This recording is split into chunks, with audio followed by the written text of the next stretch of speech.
अस्सलाम वालेकुम। मैं आज़ाद रिपोर्टर अबू एमल। आज हमारे साथ हैदराबाद की मुअज़्ज़िज़ शख्सियत मौलाना मोहम्मद नसीरुद्दीन साहब हैं। आइए हम इस सिलसिले में गुफ्तगू करते हैं कि कुछ दिनों से टीवी चैनल्स पर तलाक के मौजू पर एक डिबेट्स का सिलसिला शुरू हुआ है। आखिर इसकी क्या वजह क्या पड़ी, और इस ताल्लुक़ से हम मौलाना नसीर साहब से गुफ्तगू करते हैं। अस्सलाम वालेकुम। तलाक़ के मौजू पर जो डिबेट चल रही है, इसकी ज़रूरत क्या पड़ी, ये तो जो लोग चला रहे हैं वो उनसे पूछने की चीज़ है। ज़रूरत मुसलमानों को उलझाने की है, उनको इसलिए वो छेड़ा गया है। लेकिन हकीकत क्या है तलाक़ की, इसके बारे में मैं आपके सामने कुछ बातें रखना चाहता हूँ। देखिए, ज़िंदगी गुजारने के लिए निकाह किया जाता है, मियाँ बीवी मिलकर रहते हैं, ख़ानदान बनता है, उससे दुनिया आबाद होती है। मियाँ बीवी में अगर ज़हनी नाइत्तफ़ाक़ी हो, उनके रहन सहन में, खाने पीने में, सोचने में, ज़िंदगी गुजारने के मक़ासिद में, तो इख्तलाफ होता है। ये इख्तलाफ के बाद ज़िंदगी दुश्वार हो जाती है, तो बहुत से मज़हब में छुटकारे की कोई सूरत नहीं है, इसलिए गैस का तेल डाल के आग लगा के जला देते। लेकिन इस्लाम में जब ज़िंदगी गुजारना मुश्किल हो जाए तो शराफत से अलग होने का तरीक़ा मुक़र्रर किया जाए, उसका नाम है तलाक़। उसके लिए इस्लाम में तरीक़ा ये है कि आप औरत को एकदम नहीं छोड़ सकते। एक लफ्ज़ से मैंने निकाह कबूल किया ये कह के तो जोड़ सकते हैं शादी, बस तलाक दे के एकदम छोड़ नहीं सकते। उससे पहले कुछ प्रोसेस है शरीयत में। चुनांचे फरमाया गया, वल्लाती तखाफून नुशुज़हुन्ना फ़इज़ुहुन्ना, जिस औरत से तुमको सरकशी का अंदेशा हो जाए उसको वास करके समझाओ, नसीहत करो। न माने तो वज़रिबुहुन्ना, उनको धप्पे मारो। हड्डी टूटना नहीं, खून नहीं निकलना, होल नहीं उतरना, गुस्सा निकल जाना एक आदमी का, इसलिए धप्पे मार देना। 2 धप्पे मारे गुस्सा उतर जाता, तलाक रुक जाती, मगर तलाक नहीं देना। फिर भी नहीं मानी औरत तो फरमाया वहजुरुहुन्ना फिल मजाजे, उनको अपने बिस्तर से अलग कर देना।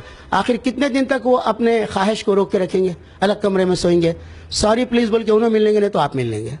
इस पर भी अगर दुरुस्त ना हो तो तलाक नहीं देना।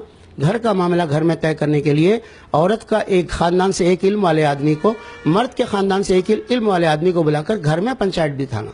बेडरूम की बातें बाहर नहीं जाना, यहीं पर तय होना। इस पर भी अगर बात नहीं सुधरी तब फरमाया उस औरत को छोड़ने के लिए तुम एक तलाक देना। वो भी कैसी हालत में देना? इस्लाम में तलाक औरत के ऊपर एहसान है। कैसा है?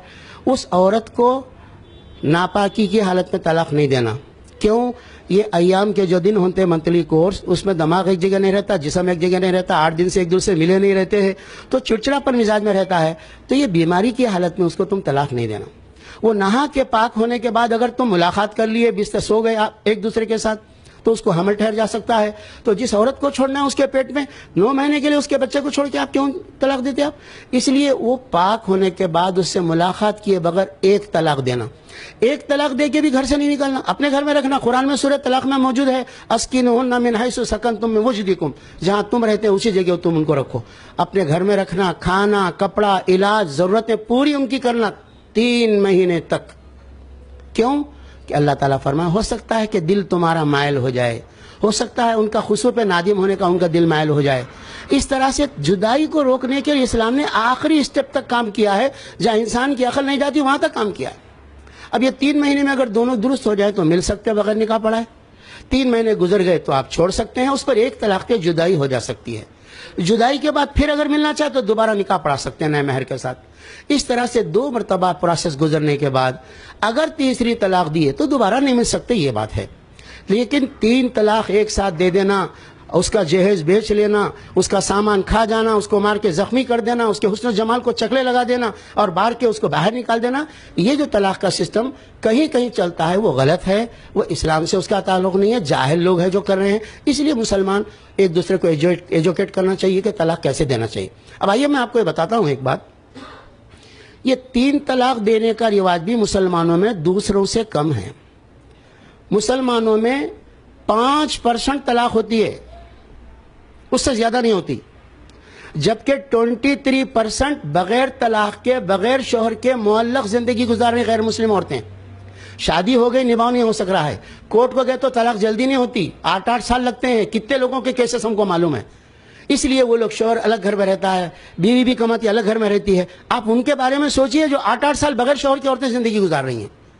और हमारे पास ये तलाक होने के बाद औरत 3 महीने गुजारने के बाद دوسرے سے نکاح کر سکتی ہے، دوسرے سے شادی کر سکتی ہے، اس کے پسند کے شادی میں رکاوٹ نہیں ڈالنا قرآن میں لکھا ہوا ہے.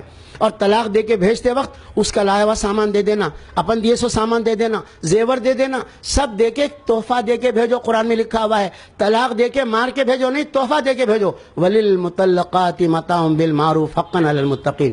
جن عورتوں کو طلاق دی گئی ہے ان کو کچھ نہ کچھ تحفہ دے کے بھیجو. یہ ہے اسلام میں طلاق. اس کے مقابلے میں کہتے ہیں کہ لوگ جو ہے اسلام میں ظلم ہے عورتوں پر. میں بتاؤں، ودوا شالے ہیں گو شالے کی طرح سے متھرا میں دیکھ کے آیا ہوں.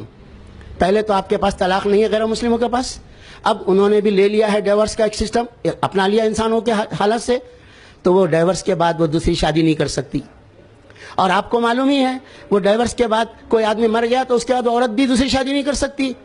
آپ کے پاس یہ حالت ہے کہ ایک بیوہ عورت جس کا شوہر مر گیا، اس کی بیٹی بڑی ہو گئی، شادی ہو رہی ہے، شادی کے منڈپ میں وہ دلہن کی ماں نہیں جا سکتی کیونکہ ودوا ہے. وہ اتنا ظلم تو وہاں پر ہے کہ گایوں کو جس طرح سے رکھ کے چارہ دیتے ہیں، سفید ساڑی پہنا کے سر کے بال منڈا کے ودوا شالے میں رکھتے ہیں، اور وہ میڈیا والے ہم سے کہتے ہیں کہ اسلام میں طلاق میں ظلم ہے. یہ غلط بات ہے. یہ ایشو دراصل مسلمانوں کو ایک ایشو میں پھنسا کے مستقبل میں اچھے کام کرنا، حالات سے نظر ہٹا لینا اور ان کو تنگ کرنا، اس نیت سے کیا جا رہا ہے. اور یونیفارم سول کوڈ لانے کے لیے کیا جا رہا ہے. ہم یونیفارم سول کوڈ کی مذمت کرتے ہیں. انسانوں کا بنایا ہوا قانون پہ ہم نہیں چلتے، ہم خدا کا بنایا ہوا قانون قرآن میں موجود ہے، اس پر ہمارا ایمان ہے، ہم اسی کے اوپر چلیں گے اور حکومت کو یونیفارم سول کوڈ نہیں لانے دیں گے. اور بہت سے لوگ ہیں یونیفارم سول کوڈ کی مذمت کر رہے ہیں. ہم مسلم پرسنل لا کی حفاظت کریں گے، مسلمانوں کو ایجوکیٹ کریں گے، غیر مسلم کی غلط فہمی بھی دور کریں گے انشاءاللہ. اور عورتوں پہ ظلم نہیں ہونے کے لیے بہت سے قانون آپ بنا چکے ہیں، لیکن ان قانون کا کیا ہوا اور ظلم بڑھ گیا عورتوں پر.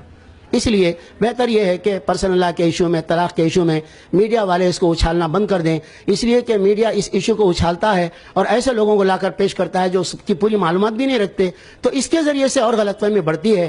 لہذا میڈیا سے ہماری گزارش ہے کہ وہ شراب بندی پہ ایشو پہ بات کیجیے. آپ بے سہارا جو عورتیں نوکری کر کے بغیر شوہر کے گھروں میں سو رہے ہیں ان کے ایشو پہ بات کیجیے. آپ نریندر مودی پرائم منسٹر کی بیوی انتظار میں 40 سال سے گزار رہی، بوڑھی ہو رہی ہے، ایسی عورتوں کے بارے میں سوچیے. آپ کیوں ہماری بہنوں کے بارے میں، بیٹیوں کے بارے میں سوچتے ہیں جن کی طلاق 100 میں 5 ہوتی ہے، اس سے بھی کم ہوتی ہے. شکریہ.